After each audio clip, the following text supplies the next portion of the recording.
Ini mungkin sebuah kejutan kali. Ternyata gue juga setuju sama UAS soal ini. Bahwa, kalau gue mungkin sebutnya, ada unclean spirit, oke, di patung. Ketika patung yang dibuat oleh manusia disembah. Wait. Sebelum lo mau komentar, lo harus baca dulu. Ini again buat orang-orang yang mengakui sebagai pengikut Yesus. Oke? Gue pengen kalian baca dulu Yesaya 44 ayat 13 sampai 20. Baru lo bisa komentar di bawah. Jadi di situ gue setuju kalau misalnya ada unclean spirit di patung.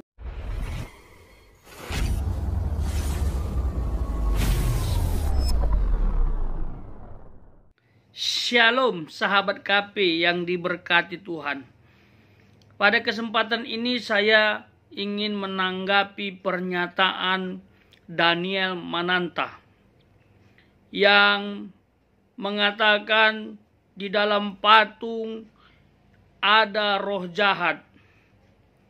Dan ini dihubungkan dengan patung Tuhan Yesus yang pernah ditanggapi oleh Ustadz Abdul Somad. Beliau mengatakan bahwa di dalam salib ada jin kafir yang dulu pernah viral dan sekarang diangkat kembali. Saya pikir ini berlebihan dan sangat disayangkan karena pernyataan seperti ini menimbulkan kesalahpahaman dan menyakiti hati kami orang percaya atau orang Kristen. Kalau tidak paham tentang agama dan tidak paham Alkitab, jangan merasa tahu. Belajar baik-baik, berguru sama yang tahu. Daniel Mananta mengutip Yesaya pasal 44 ayat 13 sampai 20. Saya sudah baca ayat itu, bro. Berdasarkan konteks, di situ adalah patung yang dibuat oleh bangsa Israel dan disembah. Jadi bangsa Israel dalam sejarah kerap membuat patung dan disembah. Dan itu tidak bicara tentang semua patung. Apalagi patung dihubungkan dengan patung Tuhan Yesus. Baca baik-baik. Dan patung di situ adalah patung yang disembah. Itu yang Tuhan larang, tidak boleh. Kalau masalah buat patung, Tuhan tidak pernah larang. Kalau hanya buat patung. Dalam 10 hukum Taurat pun ada hukum yang mengatakan bahwa jangan membuat patung dan menyembahnya. Kalau hanya buat patung, silahkan. Yang menyembahnya itu yang nggak boleh. Tuhan pun pernah menyuruh untuk membuat patung. Dan ini menunjukkan bahwa membuat patung itu nggak masalah. Misalnya patung kerubim, ya, atau patung malaikat di tabut perjanjian Allah. Itu nggak masalah karena nggak disembah patungnya. Itu hanya simbol kehadiran, ya, malaikat dan Tuhan. Lalu patung ular tembaga yang Tuhan perintahkan untuk dibuat di padang gurun dalam kepemimpinan Musa. Di zaman itu banyak sekali orang dipatok ular. Dan barang siapa yang melihat patung ular tembaga itu, dia tidak akan mati. Dan patung ular tembaga itu tidak disembah. Tidak masalah. Jadi ayat yang Anda kutip untuk patung itu tidak boleh disembah atau patung itu ada roh jahat, jangan pukul rata. Ya, jangan pukul rata. Buat patung tak masalah, termasuk patung Tuhan Yesus. Buat patung Tuhan Yesus tidak masalah, selama patung itu tidak disembah. Dan faktanya orang Kristen tidak pernah menyembah patung Tuhan Yesus. Mengapa kita buat patung? Mengapa orang Kristen tidak masalah buat patung Tuhan Yesus dan ada di gereja? Bahkan ada di leher kami kalau ada yang menggunakan ya.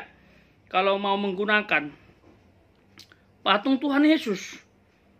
Itu nggak masalah. Nggak ada roh jahat seperti yang disampaikan oleh Ustadz Abdul Somad. Ya, 100% salah itu. Kalau berdasarkan keyakinan Anda ya silahkan. Tapi dalam keyakinan kami tidak ada roh jahat. Mengapa patung Tuhan Yesus boleh dipajang, boleh dipakai? Karena patung ini hanya sebagai simbol ya bahwa Allah pernah inkarnasi menjadi manusia, mengambil rupa manusia untuk tugas khusus yang startnya itu dari zaman Adam dan Hawa jatuh ke dalam dosa. Kejadian pasal 3 ayat 15. Di situ menyebutkan tentang permusuhan antara Tuhan dan iblis.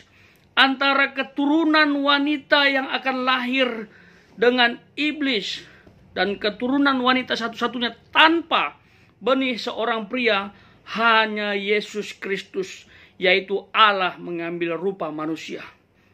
Tugasnya jelas untuk mati di salib menebus dosa manusia. Supaya orang dapat diselamatkan, orang dapat diampuni dosanya. Karena ada dosa yang harus ditebus. Dosa Adam dan Hawa yang diwariskan kepada keturunannya. Secara otomatis kita menyebutnya dengan istilah dosa asal. Ini yang harus ditebus. Makanya kisah ini atau cerita ini panjang perjalanannya. Ya, beribu-ribu tahun dan digenapi dengan datangnya Allah inkarnasi menjadi manusia. Tapi ingat, ini tidak otomatis. Dia mati untuk semua manusia, tapi bermanfaat bagi mereka yang percaya. Mereka yang datang kepada Yesus, ini aku menerimamu sebagai Tuhan dan Juru Selamat. Datanglah, masuklah dalam hidupku, kuasai hidupku, tebus dosaku. Dan Roh Kudus tinggal dalam diriku. Itu yang akan mengalami pengampunan dosa dan mendapatkan jaminan keselamatan 100% pasti selamat. Ustadz Abdul Somad sebenarnya telah mengklarifikasi hal tersebut. Tapi dalam bentuk pembelaan. Beliau tidak merasa bersalah sekalipun sudah menyakiti banyak umat Kristen dan Katolik. Beliau mengatakan bahwa saya menyampaikan itu karena berdasarkan iman saya, berdasarkan kitab suci saya. Ada tertulis dalam kitab suci saya yang membahas tentang hal tersebut. Ya silahkan sajalah Pak Ustadz, ya silahkan saja. Tapi masalahnya kami merasa disakiti. Sama halnya kalau kami bicara yang tidak tepat untuk keyakinan Anda dan iman Anda atau junjungan Anda. Ya, apa salahnya minta maaf?